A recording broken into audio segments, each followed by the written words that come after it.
Okay, alright, I had to show you this because this is one of my projects. This is a 1932, that's correct, 1932 compressor that I completely rebuilt. It took a long time. It was very old. The motor gave me the most problem, the copper, twisting the copper and everything, and redoing it. Now, what it is back in the 30s, they had Buck Rogers, so this company, the Spray It company from Wisconsin, decided to make it streamlined, you know, kind of like the Buck Rogers spaceship.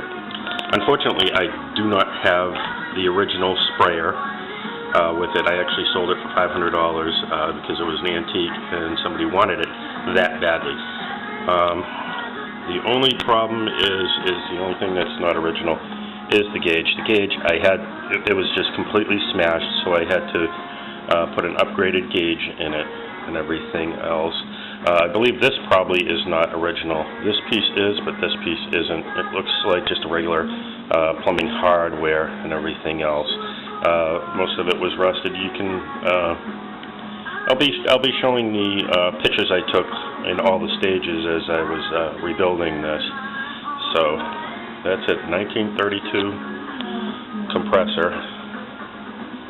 All I have left to do with the engine is put a new cord on it and everything else, which is right over here. Here's the plate for it and everything, but it's a self-contained unit. It has a handle. You just grab it and go and everything else.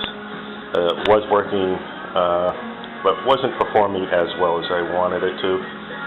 So I took it apart, cleaned it all out, and had to repair a couple of pieces.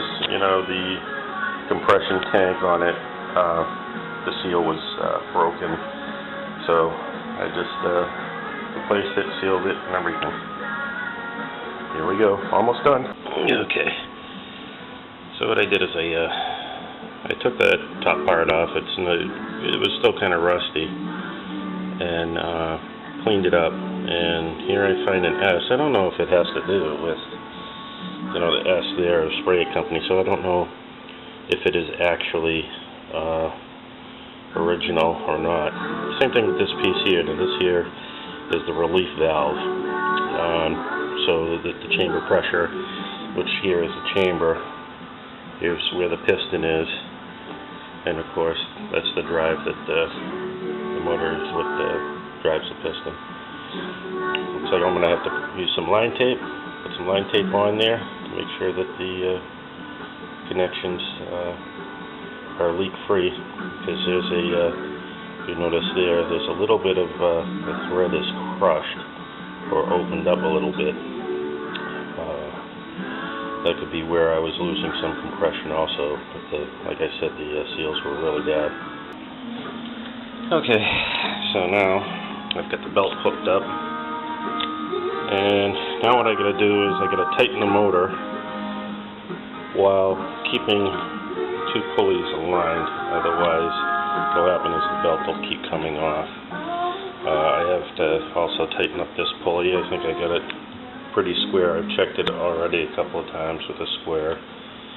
So now I just got to tighten the motor, go down to the local hardware store to get plugged, and then I can test her out, make sure she's working and up to par.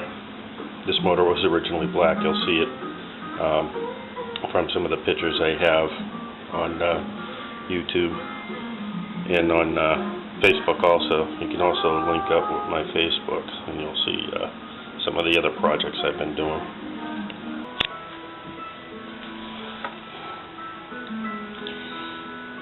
How am I going to tighten it without moving it and everything else? And what I'm going to do is I'm going to have to lift it up onto a chair, tighten it from underneath very carefully so I don't have the belt move or anything. Or I could put it over at my other reconditioned 1940 table saw. I reconditioned this one quite a few months ago. And as you can see, it's probably one of the most complete I've seen on the web. Most people threw this guard away, and I have the whole guard, everything original. Pretty neat, huh?